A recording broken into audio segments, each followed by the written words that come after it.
news this morning. President Trump says the U.S. carried out large-scale strikes on Venezuela overnight. He says its president, Nicolas Maduro, and his wife, Celia Flores, have been captured and flown out of the country.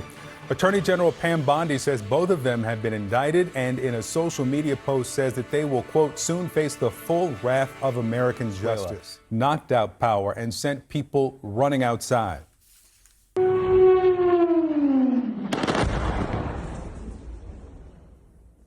And this strike was at La Carlota Air Base in Caracas. All right, folks. Well, we all woke up Saturday morning to the news that the Donald Trump administration conducted a surgical strike on Venezuelan government forces and military targets. And we captured the Venezuelan president, Nicolas Maduro. So I guess it shows the rest of the world that the United States is still capable of projecting its power in the region with great effect. But unfortunately, it's another chapter in a long book of projecting U.S. hegemony around the world. So where have I seen this before? You know, our government wants us to believe that this military operation was executed to stop the flow of hard drugs like fentanyl into our country. They claim that Maduro has overseen and aided in the trafficking of drugs across the ocean and across our border. Though it's doubtful in my eyes, especially given the fact that Donald Trump himself and members of his cabinet have claimed that we're taking the Venezuelan oil that they supposedly stole from us. And because most of the fentanyl that comes into America doesn't even come from Venezuela. Venezuela is a cocaine hub. And given the CIA's influence on the drug wars in the past, I would say that they wouldn't be willing to go to war over our children dying on the streets. But they would be willing, however, to go to war over oil and over control in the area, because that's what they always go to war over. There's always two reasons governments go to war. One reason is the reason that they tell their citizens. This is often the lie they tell to get their people to support said war. And an example of this is the Bush administration's claim that Iraq under Saddam Hussein had weapons of mass destruction. The second reason governments go to war is the real reason, the reason they don't publicly state, because those reasons are politically unpopular. And if the population knew about those reasons, they would most likely be against going to war. And an example of that is the real reason we toppled Iraq, for oil and for regime change, for power. Now, that being said, this war is no different. We didn't bomb Venezuela and capture Maduro because drug overdoses in America. It was to project power and reclaim dominance in the region. This was Donald Trump's way of telling the world that the Monroe Doctrine was from here on out in effect. The Monroe Doctrine, it basically means that America's interests in Latin America or anywhere around the world come first above all, and that we have the right to interfere and force our influence into nations in Latin America for the benefit of our nation. Now, Maduro isn't in custody because he was a bad person. There are plenty of bad people freely running around the world today. America's full of them. We are allies with many of them. He is, however, in custody because he stood in open opposition to the United States, dealing with Russia and China in the fossil fuel industry. And now that he's been removed, America can facilitate the formation of a new government, one that is no doubt loyal to America, especially when it comes to oil sales, which brings me to my second reason for the military operation, and probably the biggest reason. It's the three-letter word, the lifeblood of our nation. The one thing we are willing to fight and die for, no matter what, and it's oil. Venezuela sits on the world's largest oil reserves. And for America, it's prime real estate for cheap oil. And now that Maduro is gone, American oil companies will move in and ensure that we control the production and sales of that oil. The Trump administration openly spoke in the past about how beneficial it would be to control Venezuela's oil. Now we have it, so expect gas prices to drop in the future, and Americans will no doubt be happy about that, especially given the state of the economy today and Donald Trump's failure to deliver an economic strategy to lower the cost of goods and deliver us from inflation. So the operation was quick and went off without any Americans being killed. From what I saw, what I understand, it was a multi-pronged attack using naval forces to cordon off the ocean on the Venezuelan coast, and F-35s and many other aircraft participated in knocking out Venezuelan air defense systems and allowing transport helicopters carrying Delta Force operators safe passage into the military base where Maduro was living. The operators conducted a raid on the building. From what I'm hearing, they engaged with Cuban special forces that were acting as Maduro's security. I don't know if that makes too much sense, but they did end up capturing Maduro and his wife and flew them off the X and onto an aircraft carrier that was staged in an unknown location at the time. And it was mission accomplished. And it was pretty impressive. At least, if anything, the coordination and planning of the mission was pretty impressive. And I would imagine, given the lack of resistance, that Maduro most likely gave his army a stand-down order of some kind. And he went peacefully for the most part, aside from his security detail attempting to prevent his capture. And it's being hailed as a massive success. But what now? What happens to a failed state after you remove its leader in the dead of night and leave it to its own abilities? Regime changes in the past have been catastrophic for America and her soldiers that have to go up and clean the mess up on the ground. Trump said in his press conference that we will be running the country until a new government is formed, and this is where my biggest concern lies, and I'm sure everybody's concern is. We're going to run the country until such time as we can do a safe, proper, and judicious transition. So, controlling the country means enforcing law and order in the country, and to do so requires boots on the ground, or at least you would think so, which means our soldiers would be at risk, especially since what remains of the Maduro regime has essentially declared war on any invading troops. And I guess my biggest question is, what happened to Trump's promises to end foreign wars and entanglements? I thought we all agreed that regime change wars were stupid and against our interests as a nation. They certainly risk pulling us into a larger war in the future. And for those of us who consider immigration to be a top issue in America today, we should be very concerned with the consequences of this mission if it should fail, and the humanitarian disaster that would follow. Because wars cause refugees, and refugees in South America tend to only go to one place, and that's north of the border in America. Plus, our country has a history of ruining people's lives in other countries and then bringing them here and taking care of them. And we've already learned that doing that is counter to our assimilation process. Blowing people's homes up and then asking them to come here and live in peace kind of doesn't make sense. So this is a huge risk in the immigration department. He effed around, and he found out. President Trump is deadly serious about stopping the flow of gangs and violence to our country. Deadly serious about stopping the flow of drugs and poison to our people. Deadly serious about getting back the oil that was stolen from us. And deadly serious about reestablishing American deterrence and dominance in the Western Hemisphere. This is about the safety, security, freedom, and prosperity of the American people. So, as I said before, they're coming right out and saying that it's about oil and it's about dominance in Latin America. And for you conservatives who, for the past, 5 years have claimed to be against foreign intervention and claim to be anti-regime change wars, well, I don't know how you're going to square this up. And a lot of Republicans right now, I'm sorry, but they sound like George W. Bush supporters during Iraq War too. And I don't know. What do you think will happen here when we run the country with troops on the ground? Do you think the people of Venezuela, those people whose president we just captured and removed, are going to come out and give us hugs and thank us? I mean, they're saying that there's people cheering in the streets in Venezuela one minute, and the next minute I hear that those videos of people cheering are people in America cheering, and in Venezuela people are pissed. And even if they were cheering in Venezuela, they were cheering when we removed Saddam, and then not too long after they were blowing us up in our Humvees, wanting us to leave.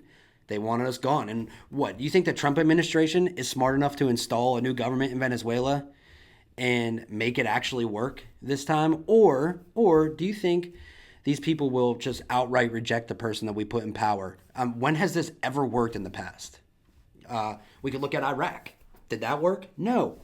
We tried it, and accidentally or purposefully, because I don't really know anymore, we created ISIS through our efforts in Iraq, who then spent the next 2 years chopping people's heads off on national TV.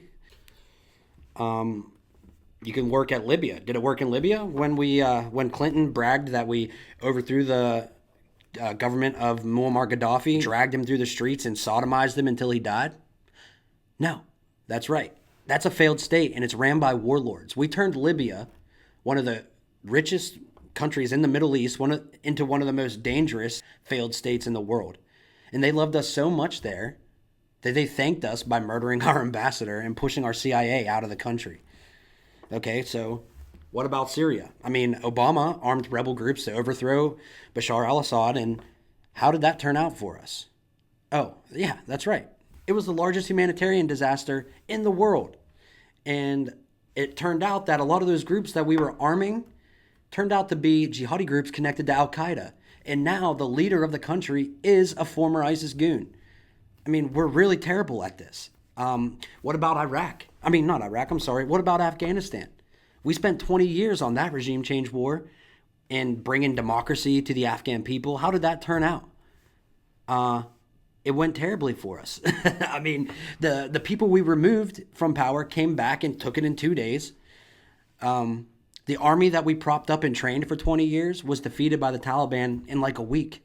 And they took the government back over. So all that 20 years was literally a giant waste of our time, money, and most importantly, American lives. I mean, come on, America. Are we that incapable of learning from our mistakes? These operations don't work. And if it does end up working, then I'll be the first person to say thank fucking God. But I don't have faith that Donald Trump is more capable of overturning governments and installing leaders than our CIA has been in the past 20 years throughout any of these operations. And you wait and see. Soon enough, once we put ground troops in Venezuela, gang networks will begin to work against us across the country and attack our soldiers. And then we will label them as terrorists for resisting the United States and the United States' efforts to steal their nation's oil and control their government. These people don't want us there. So the question that the American people need to demand be answered is, how long will we be in charge of Venezuela for? How long are we being asked to remain dedicated to running a foreign country? The government of Venezuela declares that the leader of the country is now Maduro's vice president, which runs pretty counter to what Trump says that he wants to happen in the government. Who's going to take over? I mean, there is nobody to take over.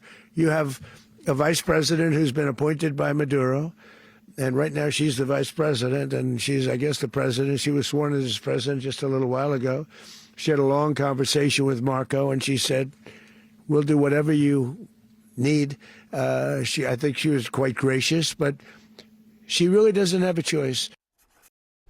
So Trump says that we will run it until a new government can be formed, but the most likely contender for a U.S.-backed president would be the opposition party's leader, Maria Machado. And she's recognized as the leading opposition party in Venezuela, and she has stood against the Maduro government. She's been in hiding, and she won the Peace Prize recently. And she stood with Gonzalez, another opposition politician that has been recognized as Venezuela's rightful president-elect after the disputed elections in the past. But Trump has also stated that he doesn't believe Maria has enough support with the Venezuelan people to assume the presidency. So then what? I mean, who's picking this interim government?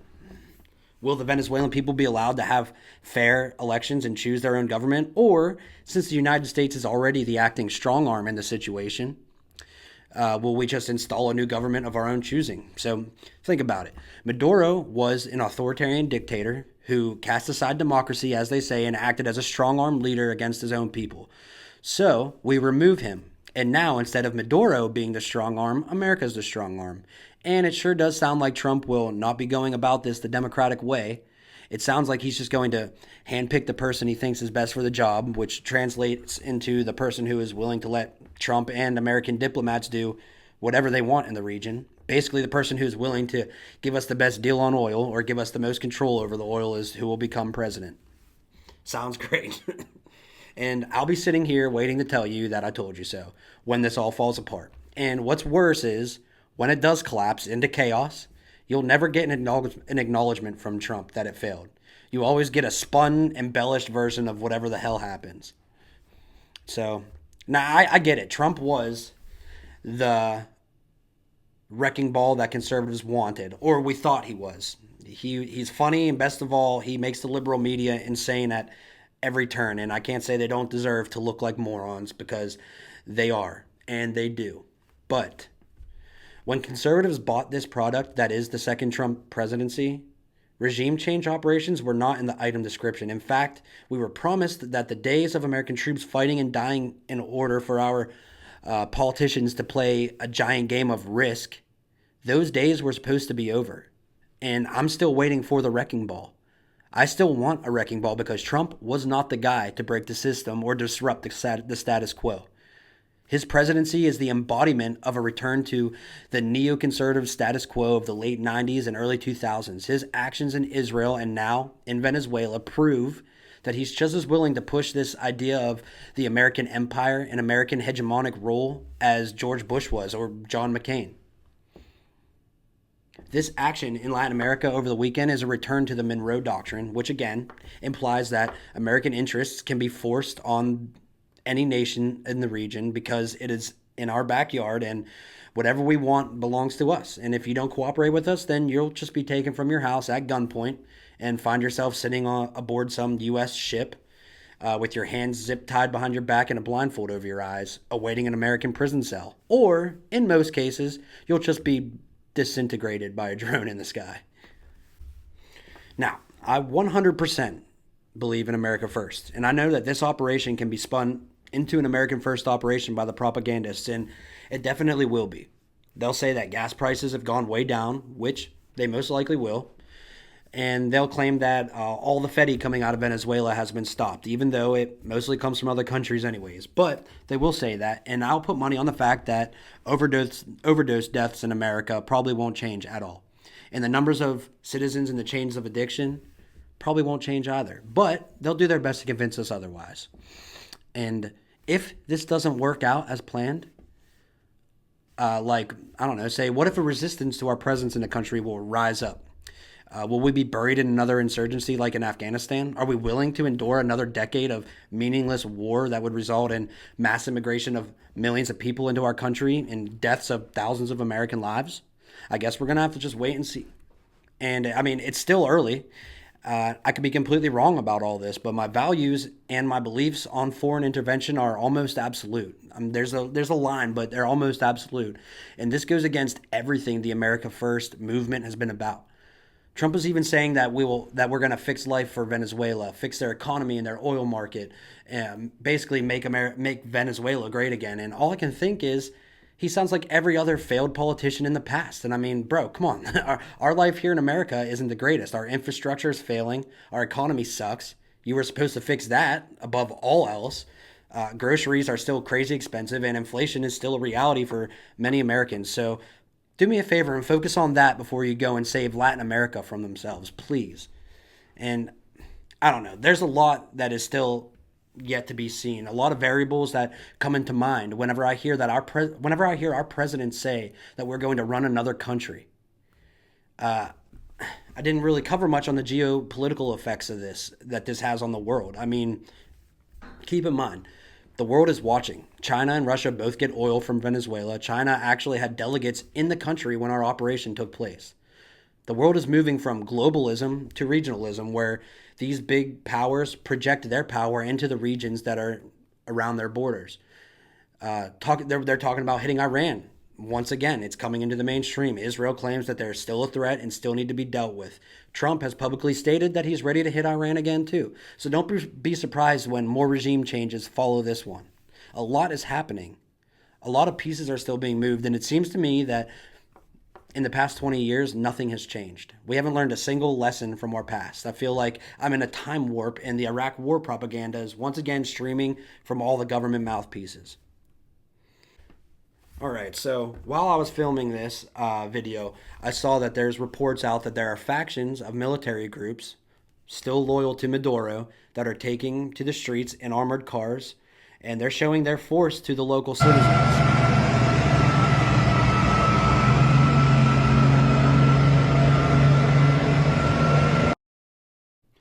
So this news, along with the news that Maduro's vice president, Delcy Rodriguez, the next in line of secession, was sworn in as president, counter to what Trump said. She was sworn in by a court.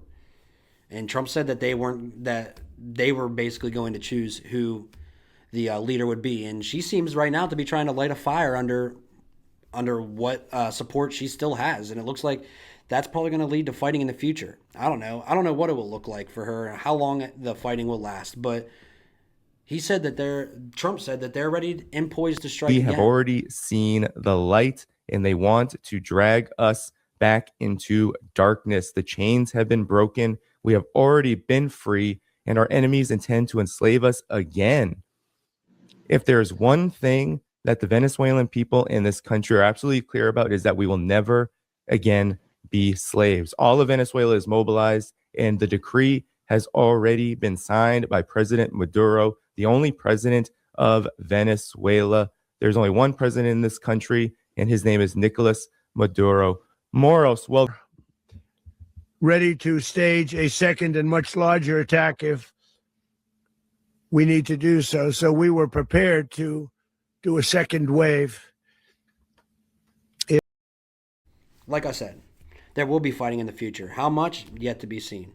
Cuba has declared that they'll stay with Venezuela and stand with them and protect them with blood if need be. And I don't know. I really hope Trump and his government know what they're doing, because it's all about to get real. That's what happens when you overthrow a foreign government. I don't know how much planning went into this. I know the planning of the operation seemed to be planned pretty well, but I don't know how much planning went into the aftermath. And it's just like in Iraq. I mean, we were so quick to jump into Iraq to destroy, to find the weapons of mass destruction. And in our minds as American citizens back then, we linked Al-Qaeda to Saddam Hussein. So we thought we were getting some sort of revenge for 9/11.